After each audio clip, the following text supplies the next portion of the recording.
Nothing becomes more important just because you can measure it. It becomes more measurable, that's all. This is William Edwards Deming.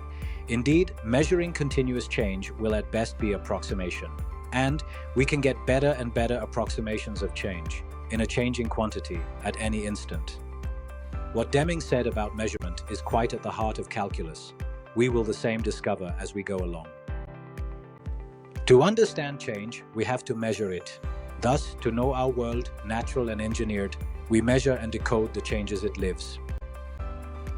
What is measurement of change? How it is expressed?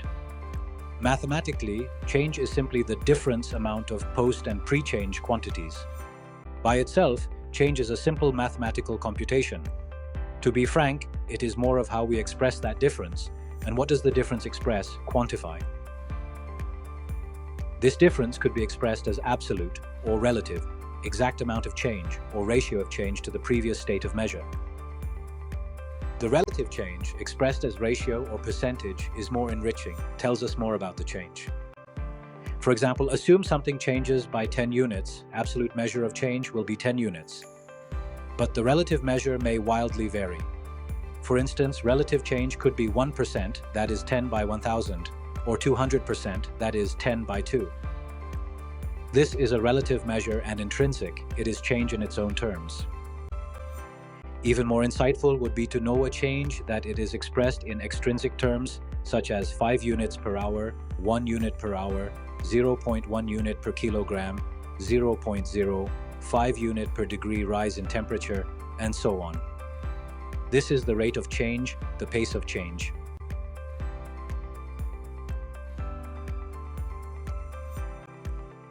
Why measure rate of change of a change? What is the one measure of change that says the most about all kinds of change? The rate or pace of change.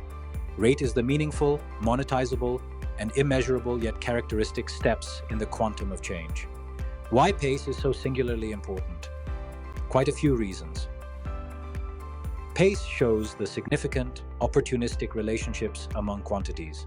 For example, low rate of change with respect to a quantity means less relevance of that quantity to the changing quantity. Knowing pace helps define the limits, impacts, actions, risks, etc.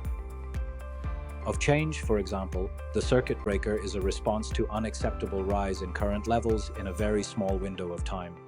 It helps save loss, money. As we will discover soon, pace is a derived quantity, not directly measurable. It opens up a world of more incisive and valuable insights into any change. For example, speed and acceleration of any motion are about nuances of pace of the motion. By the way, let it be reminded that speedometers do not read or measure speed directly from the motion of a vehicle. It measures distance traveled and time, and flashes the speed, computed from the distance and time measures. The distance measurement is done through the number of rotations of the wheel in a given time.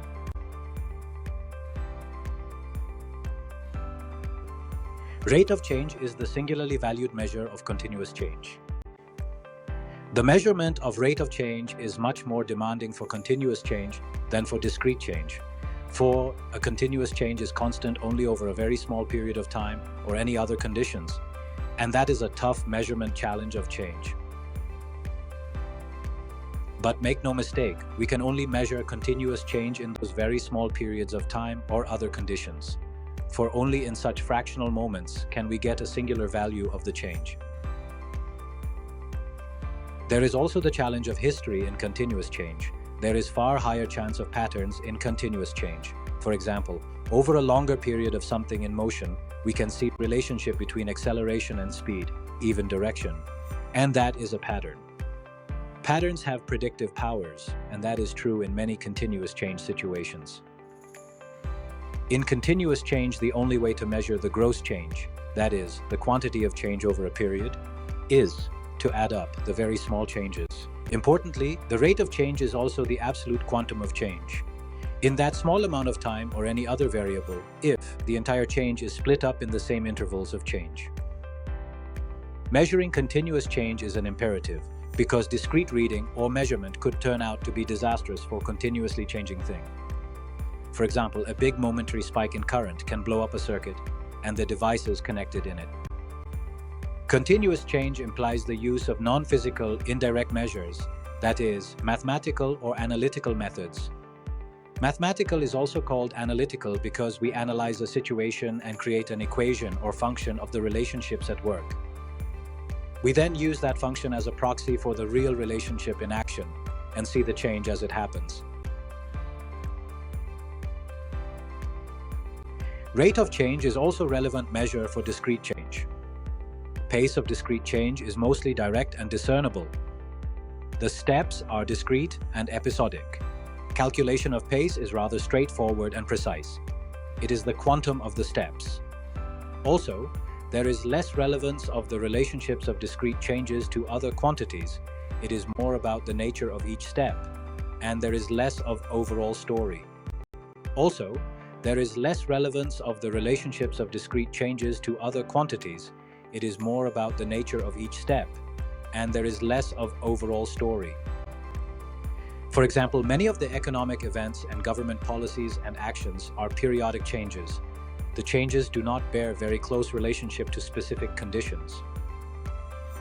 But it does not mean they are less important, just that their computation is easier, simpler, and mathematically no new tools and concepts are needed. We would not pursue discussion on discrete changes because no special mathematical tools and concepts are needed to measure and evaluate such changes. Analytically measuring continuous change. Let us go back to the basics about analytical measurements.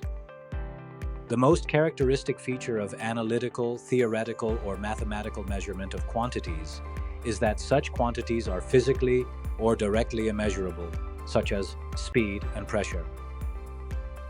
Analytically determined quantities are derived from physically measurable quantities or other analytical quantities. For example, speed is mathematically derived from distance and time, and acceleration is derived from speed and direction. The way we mathematically derive is to create equations for the change in the form of functions and work on the functions. These are detailed next. If it helps in appreciating the commonness of analytical quantities, let it be known that even addition, division, etc. are analytically computed count of quantities. Counting and measurement are the primary means of quantification. All of mathematics is built on the two. Operations and beyond is, in a way, analytical means of quantification.